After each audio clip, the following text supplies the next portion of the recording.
What Trump just did is in the Bible. Iran and Venezuela, two nations, two continents, two separate crises, and one president issuing warnings to both, in the same season, in the same tone, with the same unmistakable message. One is in the Middle East, the epicenter of biblical prophecy. The other is in South America, thousands of miles from Jerusalem, seemingly disconnected from anything prophetic. Why these two nations? Why now?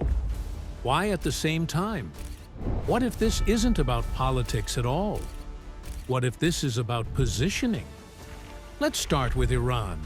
What Trump just did to Iran. Picture this moment. I need you to understand the context before we examine what Trump actually did. Because the context is what makes this action so significant prophetically. Iran is already under unprecedented pressure. Their economy isn't just struggling, it's in freefall. The Iranian rial has lost nearly 40% of its value. Inflation has made basic goods unaffordable for ordinary citizens. Shopkeepers in Tehran's Grand Bazaar, the merchants who have kept the Iranian economy moving for generations, closed their stalls and walked into the streets in protest. And it didn't stop there. Within days, protests erupted in 27 different cities across Iran. Students joined, truckers joined, bus drivers, factory workers. This wasn't one group with one grievance. This was a nation fracturing from the inside out. But here's what made the regime's situation even more desperate. And this connects directly to what Trump did. And it's going to become essential when we examine the birth pang pattern and see how all of this fits together. Iran had just emerged from a 12-day military confrontation with Israel. Iranian forces and proxies had been hit hard. The regime that projects strength throughout the Middle East was suddenly looking vulnerable, both externally on the battlefield and internally in the streets. The regime was cornered, pressured from outside, crumbling from within.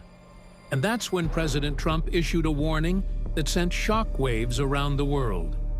Just before 3 a.m. Eastern Time, while most of America was asleep, Trump posted a direct message to Iran's leadership.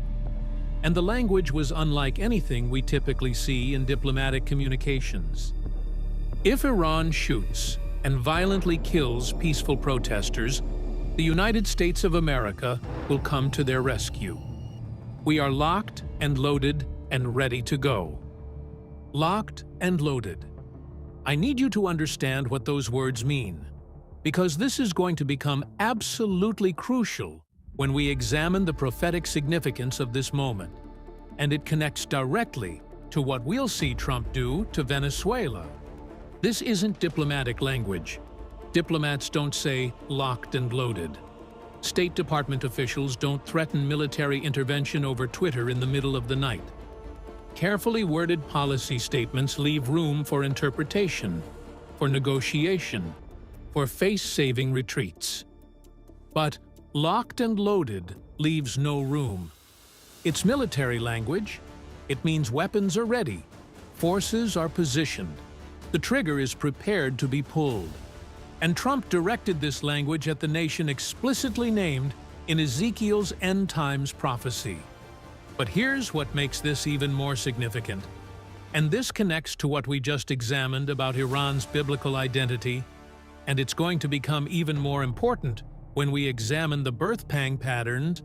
This wasn't an isolated statement. This was part of a posture. Think about what the Trump administration has already done to Iran.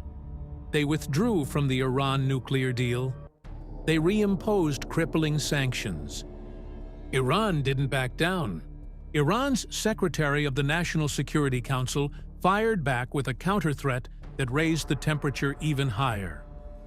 Trump should know that American interference in this internal issue is equivalent to chaos across the entire region and the destruction of American interests. Chaos across the entire region. destruction of American interests. Think about what Iran is threatening. Not just retaliation against military targets, regional chaos, the destabilization of the entire Middle East, attacks on American interests wherever they can be found. This is escalation, not de-escalation. This is doubling down, not backing down. And here's what makes this exchange so prophetically significant. Because this connects to everything we've examined about Persia's role in Scripture, and it's going to become absolutely crucial when we see how Venezuela fits into this picture. This is pressure at a prophetic fault line. Think about the timing. The Middle East is already volatile. Israel has already engaged in direct conflict with Iranian forces. The Abraham Accords have realigned regional alliances. Saudi Arabia and Israel are closer than ever. The entire region is pressurizing. Nations are choosing sides. And in the middle of all of this, the most powerful nation on earth issues a direct military threat to the nation explicitly named in Ezekiel's end times prophecy. The nation that will be part of the coalition against Israel in the last days. The nation that is already aligned with Russia, another key player in Ezekiel 38, all positioned against the Jewish state. That nation is now being directly confronted by the world's dominant military power. But here's what I need you to see, and this is going to become absolutely essential when we examine why this moment feels different, and it connects to the snare Jesus warned about in Scene 9. This isn't invasion. Not yet. There are no American troops crossing into Iranian territory, no missiles flying between Washington and Tehran in full-scale war. But it's also not peace. It's something in between, something that builds pressure without releasing it, something that draws lines and dares the other side to cross them, something that ratchets tension higher and higher without triggering the explosion. Yet, and that in-between state, that's exactly what Jesus described. Wars and rumors of wars. We're in the rumor phase, the threat phase, the phase where everyone can feel that something is coming, but nothing has fully erupted yet. But here's what makes this particular rumor phase so significant. And this connects to what we'll examine about the birth pang pattern. And it becomes absolutely essential when we see the same pattern applied to Venezuela. The rumors are getting louder. The threats are getting more direct. The pressure is getting more intense. Locked and loaded isn't a whisper. It's a shout. And Iran's counter-threat of chaos across the entire region isn't a diplomatic hedge. It's a promise of escalation. The space between rumor and war is shrinking. But here's what most people miss about this moment, and this is going to become crucial when we examine the prophetic pattern the prophets saw. Trump isn't just confronting Iran in isolation. At the same time, he's pressuring Iran militarily. He's applying economic pressure to Iran's allies and partners, including Venezuela, which means the squeeze isn't happening on one front. It's happening on multiple fronts simultaneously.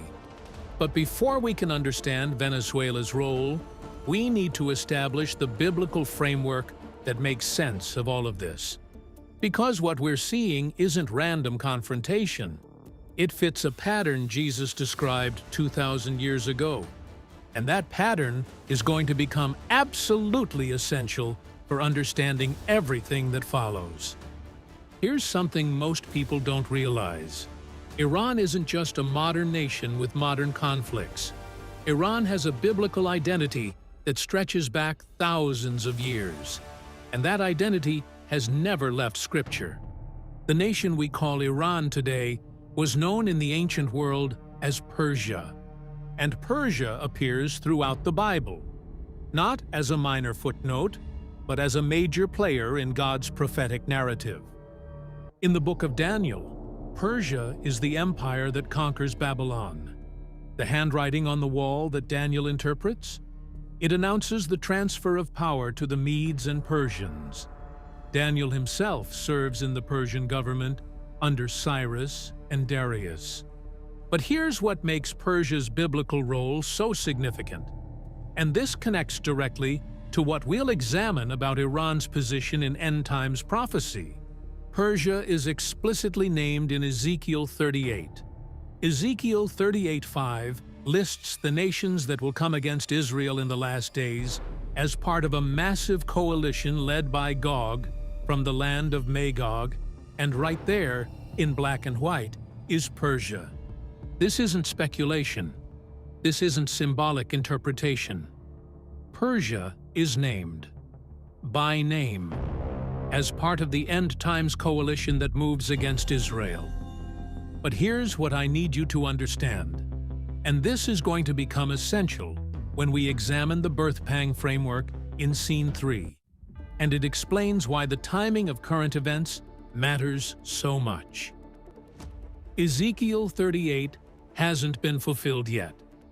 The invasion Ezekiel describes, the coalition of nations moving against Israel from the north, hasn't happened. The conditions aren't fully in place. We're not there yet. But here's what's sobering about Iran's current trajectory. And this connects to what Trump just did. Prophecy doesn't start with invasion. Prophecy starts with positioning. Think about what has to happen before Ezekiel 38 can be fulfilled. Nations have to align. Alliances have to form. Iran has to be in a position, militarily, politically, ideologically, where joining a coalition against Israel makes sense. And look at where Iran is right now. They're aligned with Russia. They're hostile to Israel. They've funded proxies throughout the Middle East. Hezbollah, Hamas, militias in Iraq and Syria, all positioned against the Jewish state. Their leadership regularly calls for Israel's destruction. Iran is moving along the trajectory that leads to Ezekiel 38, not fulfilling it today, but positioning for it, aligning toward it, moving in the direction the prophet described. And here's what makes this so important, because this connects directly to the pressure Trump just applied. Before we go any further, I need to establish something important, because what I'm about to show you about Venezuela is going to raise questions, and I want to make sure we're building on a solid biblical foundation, one that will become essential when we examine the pattern the prophet saw in Scene 7. What's happening with Iran and Venezuela is not the fulfillment of specific prophecy. Let me be very clear about that. Ezekiel 38 hasn't happened. The tribulation hasn't started. We're not in the final 7 years. I'm not claiming that Trump's actions fulfill any specific prophetic text. But here's what I am saying, and this is anchored directly in Scripture. Matthew 24:6-8. And ye shall hear of wars, and rumors of wars. See that ye be not troubled, for all these things must come to pass. But the end is not yet. For nation shall rise against nation, and kingdom against kingdom. And there shall be famines, and pestilences, and earthquakes, in divers places. All these are the beginning of sorrows. The beginning of sorrows. In the original Greek, that phrase is Odin, birth pangs, labor pains. Jesus is describing a pattern, not a single event, but a process. Contractions that start slow and spaced out, but gradually increase in frequency and intensity until they become unavoidable. And here's what makes the birth pang framework so important for understanding what's happening right now. And this connects directly to what we'll examine about Venezuela in Scenes 5 and 6. And it becomes absolutely crucial when we see why everything is converging in Scene 8. Birth pangs don't announce the exact moment of delivery. They announce that the process has started. A woman in labor doesn't know precisely when the baby will arrive after the first contraction, but she knows something has begun that will only intensify until delivery comes. That's what Jesus is describing about the end times. Wars, rumors of wars, nations rising against nations, famines, earthquakes, pestilences, all of it increasing in frequency and intensity, all of it building toward something. And here's the key insight, because this is going to become crucial when we see Iran and Venezuela together, and it explains why the simultaneous timing matters so much. The contractions aren't new, the spacing is what's changed. We've seen Middle East tensions before. We've seen economic pressure on hostile nations before. We've seen American presidents issue warnings before. But we haven't seen everything stacking simultaneously like this. Iran pressured, Venezuela pressured, both in the same season, both with the same tone, both while the Middle East sits on the edge of wider conflict. The contractions are coming closer together. But Iran is only half the picture. And here's where things get really interesting. Because the Bible doesn't just focus on the Middle East, and what we're about to examine about Venezuela will reveal a dimension of prophecy most people overlook. Here's something that often gets overlooked in prophetic discussions, and this is going to become essential when we examine what Trump just did to Venezuela, and absolutely critical when we see how it connects to the larger pattern in Scene 7. The Bible's prophetic focus is on Israel and the Middle East. That's undeniable. Jerusalem is the center of God's prophetic calendar. The nations immediately surrounding Israel, including Persia, are explicitly named in end times passages. But here's what most people miss. The Bible also shows that nations far from Israel still affect her fate. Think about the economic connections, trade routes, oil, resources, alliances. Nations that have never set foot in the Middle East can still strengthen or weaken Israel's enemies through economic relationships. Revelation 18 describes the fall of Babylon, a system of global commerce that has enriched the merchants of the earth. Kings and traders weep when this system collapses because their wealth was tied to it. But here's what makes this significant for understanding Venezuela. And this connects directly to the pattern we're about to examine. Before nations collapse, their wealth is often stripped. Before military defeat comes economic pressure. And that pattern, economic pressure preceding larger judgment, is exactly what we're seeing applied right now to Iran and to Venezuela. But wait, Venezuela? What does a South American nation have to do with biblical prophecy? Why should we care about a country nowhere near Israel? That's what we need to examine next, because Venezuela's role is more significant than most people realize, and it's going to connect directly to everything we've discussed about Iran.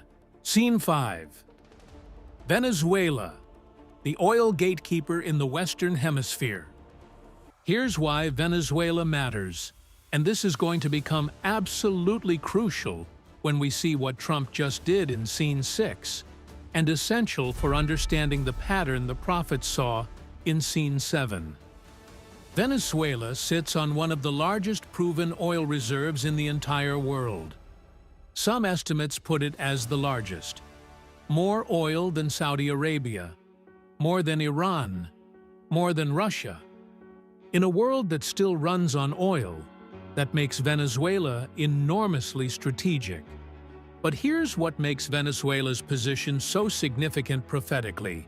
And this connects to the economic warfare pattern we just examined.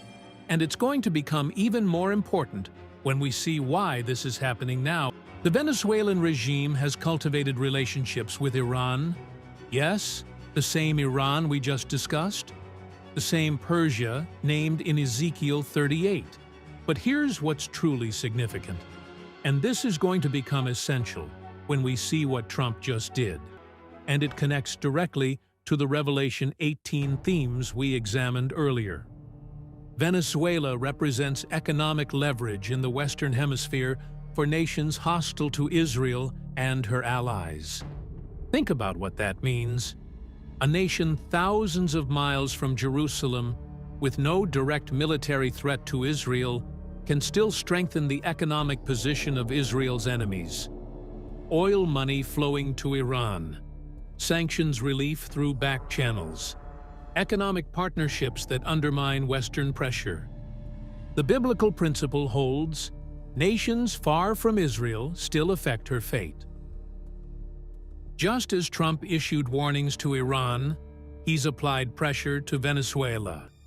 Sanctions, economic restrictions, direct warnings to the regime, pressure that targets the oil wealth Venezuela has used to sustain its government and support its allies. But here's what makes this significant. Is there a biblical pattern for this kind of dual pressure? Does the Bible show us anything about how God confronts nations before larger events unfold? That's what we need to examine next, because the prophets saw something that looks remarkably familiar. Here's what the prophets consistently recorded, and this is going to tie everything we've examined together, and it connects directly to why this is happening. Here's what makes the current moment unlike anything we've seen in recent history.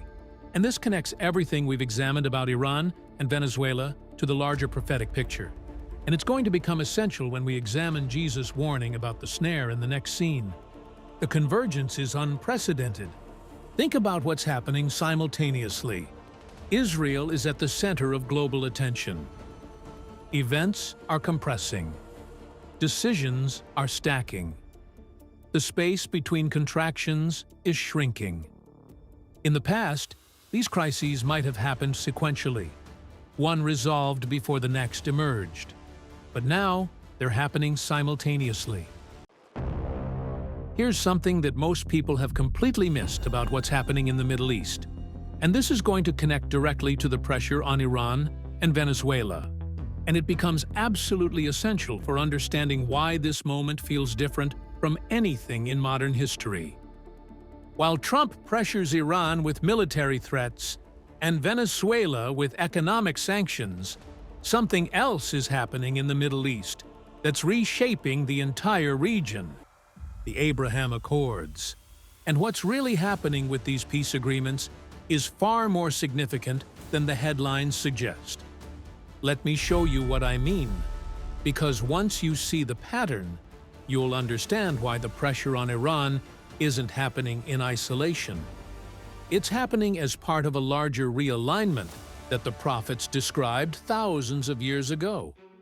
The Abraham Accords began in 2020, when Israel signed normalization agreements with the United Arab Emirates and Bahrain. Then came Sudan, then Morocco. 4 Arab nations that had technically been in a state of war with Israel for decades, suddenly establishing diplomatic relations, trade agreements, and security cooperation. These aren't just diplomatic agreements. They're a fundamental realignment of the Middle East. For 70 years, the Arab world was officially united against Israel. Every Arab nation maintained the same position: no recognition, no negotiation, no peace until the Palestinian issue was resolved. That consensus is shattering. And here's what's driving the change. The Sunni Arab nations, Saudi Arabia, the UAE, Bahrain, and others, aren't making peace with Israel because they suddenly love the Jewish state. They're making peace because they fear the Persian state even more. Think about what that means geopolitically. Iran has been building influence across the Middle East for decades, and the Sunni Arab nations watched this expansion with growing alarm. And suddenly, Israel, the nation the Arab world had officially opposed for 7 decades, looked less like an enemy and more like an ally against a common threat. But here's where this becomes prophetically significant. And this is going to become essential when we examine the snare Jesus warned about. Daniel 9:27. And he shall confirm the covenant with many for 1 week. And in the midst of the week he shall cause the sacrifice and the oblation to cease, and for the overspreading of abominations he shall make it desolate. He shall confirm the covenant with many. Now, let me be very clear about something before we go any further. I am not saying the Abraham Accords are the fulfillment of Daniel 9:27. The Antichrist hasn't been revealed. The tribulation hasn't started. We're not in the final 7 years. But here's what I am saying. The infrastructure for such a covenant is being built right now. Think about what's happening. Peace agreements between Israel and Arab nations, security cooperation against a common enemy, economic integration, diplomatic normalization, a framework of regional cooperation that didn't exist a decade ago. The Abraham Accords aren't the covenant Daniel described, but they're creating the conditions where such a covenant becomes possible. And here's what makes the current moment so significant. Saudi Arabia is the prize. The Abraham Accords included the United Arab Emirates, Bahrain, Sudan, and Morocco. But not Saudi Arabia. Not yet. And Saudi Arabia is the key to everything. Saudi Arabia is the guardian of Islam's 2 holiest sites, Mecca and Medina. Saudi Arabia is the leader of the Sunni Arab world. Saudi Arabia is the nation whose recognition would transform Israel's position in the region more than any other. And Saudi Arabia is closer to normalization with Israel than at any point in history. Think about what's been happening. Saudi Crown Prince Mohammed bin Salman meeting with Israeli officials. Saudi Arabia opening its airspace to Israeli flights. Back-channel negotiations that have become increasingly public. The framework of a deal being constructed. Sound familiar? Daniel's covenant with many isn't described as a peace treaty with Israel alone. It's a covenant with many, a multilateral agreement, a regional framework, a structure that binds multiple nations together. And that's exactly what's being negotiated right now. But here's what most people don't see, and this connects to everything we've examined about Iran and Venezuela, and it's absolutely essential for understanding what's really happening. The pressure on Iran isn't separate from the Abraham Accords. It's connected. Every sanction on Iran makes the Arab nations feel more secure about aligning with Israel. Every military threat to Tehran makes normalization less risky for Riyadh. Every squeeze on the Persian regime creates space for the regional realignment to accelerate. Trump's locked and loaded warning to Iran isn't just about Iran. It's about reshaping the entire Middle East. And the Venezuela sanctions? They target an Iranian ally, weakening the economic network that supports the regime. Every front matters. Every pressure point contributes to the larger picture. But here's what should make every believer pay attention. The pieces are moving into place. Iran isolated and pressured. Arab nations aligning with Israel. The framework for a regional covenant being constructed. The infrastructure for Daniel's prophecy being built in real time. We're watching the table being set. The final meal hasn't been served yet, but the preparation is unmistakable. And that preparation leads us to something Jesus specifically warned about. Something that most people completely overlook. Something that explains why so many will be caught off guard when everything accelerates. Now we come to a warning that Jesus gave specifically about the end times. And this is going to connect everything we've examined about Iran, Venezuela, and the Abraham Accords. And it explains why what's happening right now is so dangerous for those who aren't paying attention. Jesus used a word that should stop every believer in their tracks. A snare. Luke 21:34-35. and take heed to yourselves, lest at any time your hearts be overcharged with surfeiting, and drunkenness, and cares of this life, and so that day come upon you unawares. For as a snare shall it come on all them that dwell on the face of the whole earth. A snare doesn't announce itself. Think about what a snare is. It's a trap designed to catch prey by surprise. The animal walking through the forest doesn't see it coming. One moment, freedom. The next moment, caught. The snare works precisely because it's hidden until it springs. And Jesus says that day, the day of his return, the culmination of everything the prophets described, will come as a snare on all them that dwell on the face of the whole earth. Not some of them, all of them. But here's what Jesus specifically warned about, and this is where his words become intensely practical. He said, "Take heed to yourselves." Not take heed to the headlines, not take heed to the prophecy charts, not take heed to the political developments. Take heed to yourselves. The danger isn't that you won't know what's happening in the world. The danger is what's happening in your own heart. Are you overcharged with consumption? Distracted by endless entertainment, endless scrolling, endless accumulation of things that won't matter when the snare springs? Are you numbed by substances or habits that cloud your spiritual awareness? Anything that functions like drunkenness, dulling your perception, reducing your alertness, making you comfortable when you should be watchful? Are you consumed by the cares of this life? Bills, jobs, relationships, health concerns, financial pressures, legitimate concerns that can become illegitimate distractions when they crowd out eternal perspective? Think about what we've examined in this video. A president issuing military threats to a nation explicitly named in end times prophecy.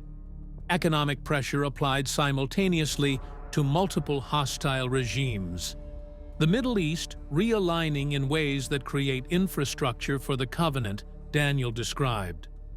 All of it happening at once, all of it accelerating. If the snare is real, if the signs are multiplying, if the birth pangs are intensifying, what should believers actually do? Number 1. Recalibrate your attention.